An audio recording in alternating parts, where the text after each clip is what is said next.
आदरणीय राष्ट्रपति श्रीमान प्रणब मुखर्जी जी, यहाँ उपस्थित मंत्रिपरिषद के मेरे सभी साथी, आदरणीय अडवाणी जी, स्टेट्समैन ग्रुप के चेयरमैन श्रीमान R.P. गुप्ता, एडिटर श्रीमान रविंद्र जी, और जिनका अथाक रहा इस काम में, जैसे फोटो जर्नलिस्ट वरुण जोशी,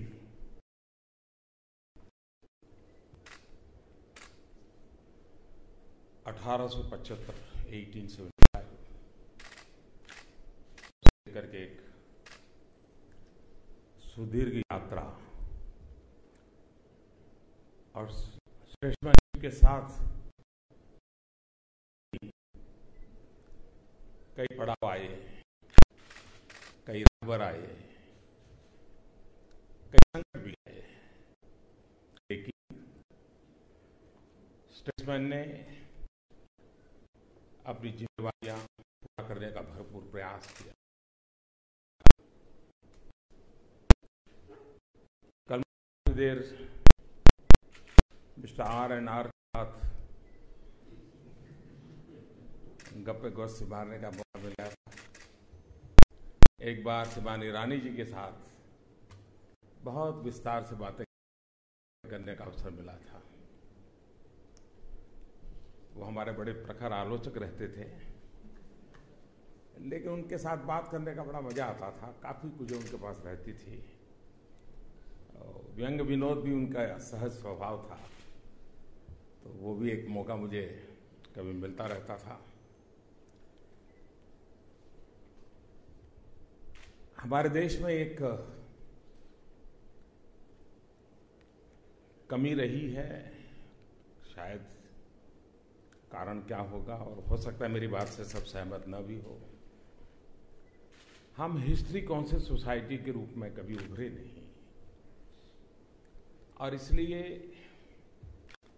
जैसे अंग्रेजों का देखो हर छोटी छोटी चीज को संभालते हैं। अभी मैं पोर्चुगल गया था, तो गोवा और पोर्चुगल जब वहां शासन चलता था, जो पत्र व्यवहार था, कई वर्षों से प्रयास हो रहा था कि वो आर्काइव्स में से हमें उन पत्र कम से कम जरूर मिल जाए। इतने लंबे समय का इतिहास उसमें पत्रों के माध्यम से पता चलता है, और इस बार मैं गया तो सरकार ने उसको स्वीकार करके सारे पत्रों का एक कॉपी गोवा सरकार को दिया है।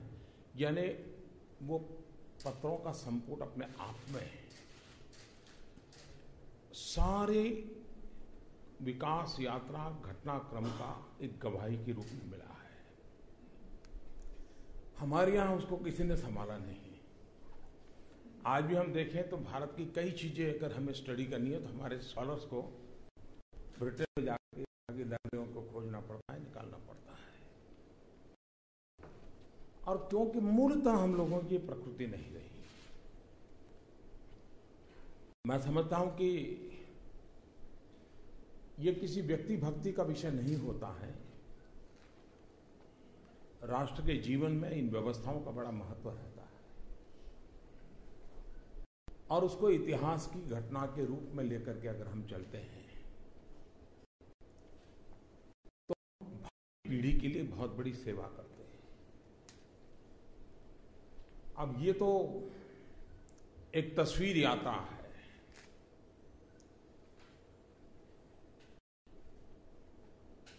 हमें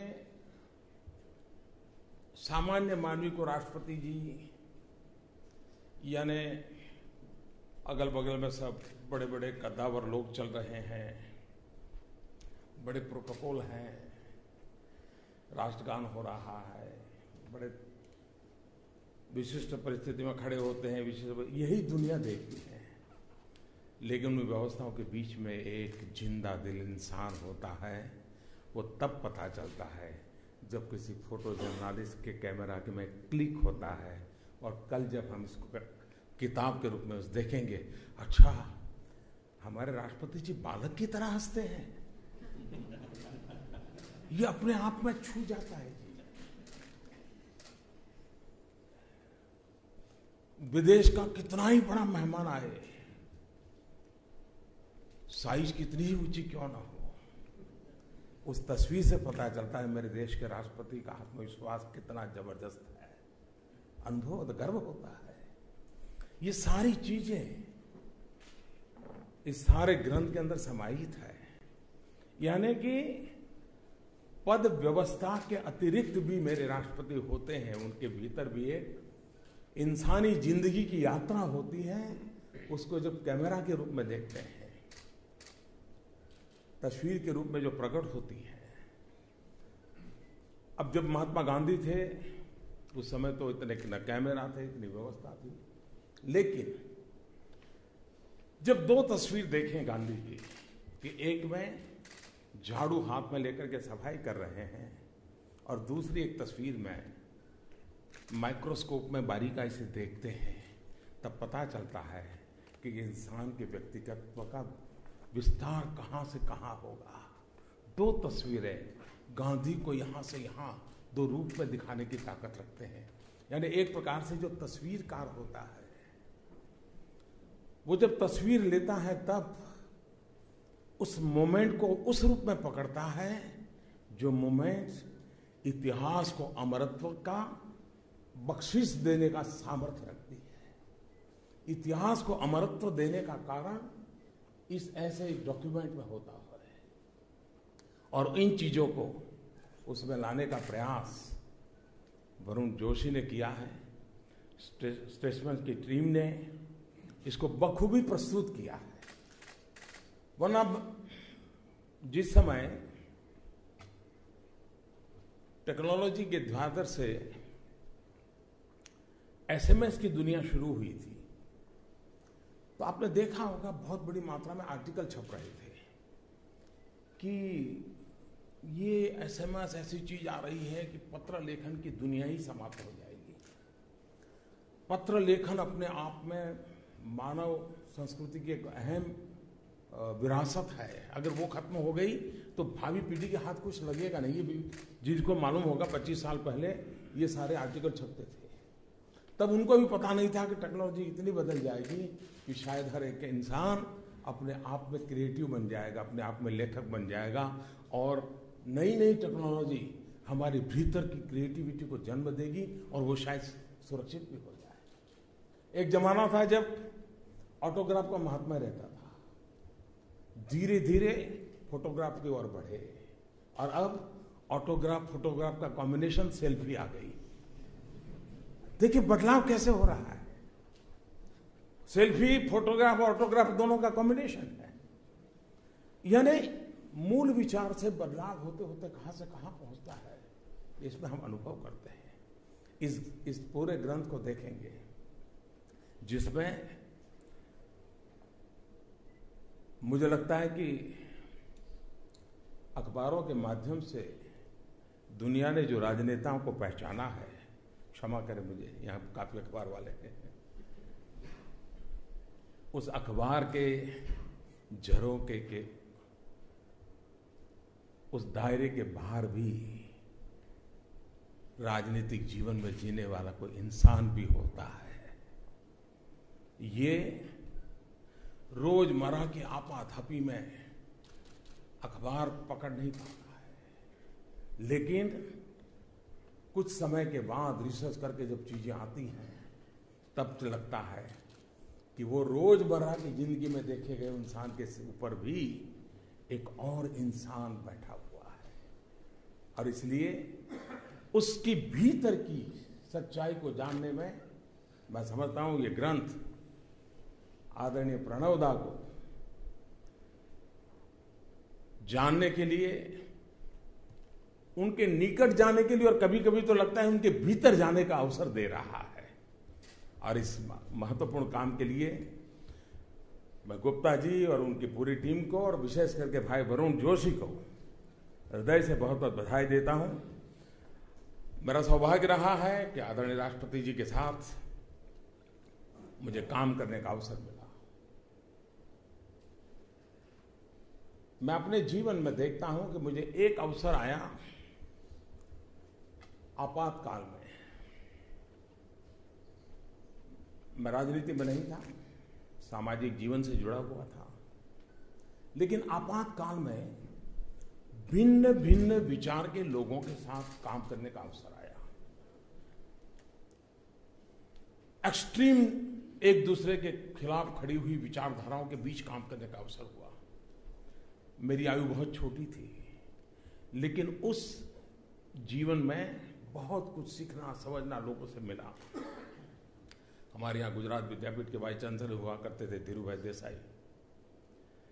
उनके घर में जाना आना, आपातकाल था तो प्रखर गांधीयन थे। रविंद्र वर्मा, समाजवादी विचारधारा और कांग्रेस में जीवन, ऐसे लोगों के बीच में बड़ी करीबी से जीने का मुझे अवसर मिला। जॉर्ज फर्नांडिस के साथ बड़ी करीबी से जीने का अवसर मिला।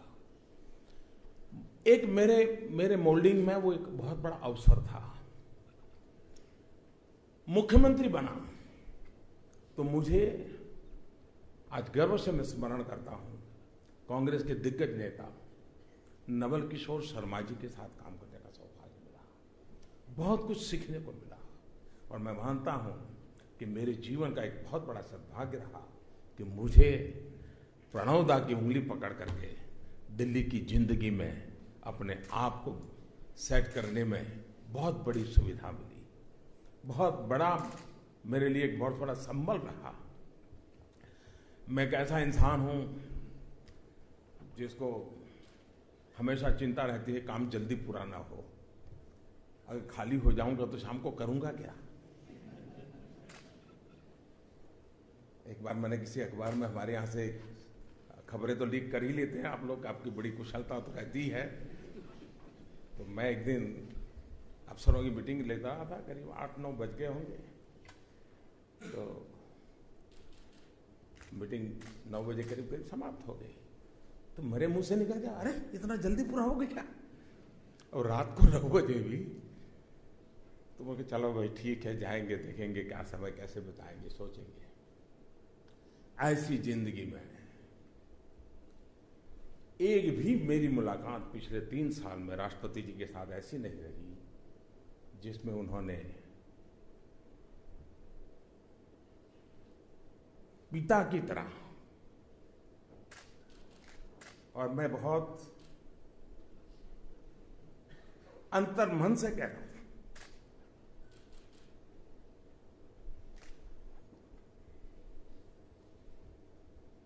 कोई पिता अपने संतान की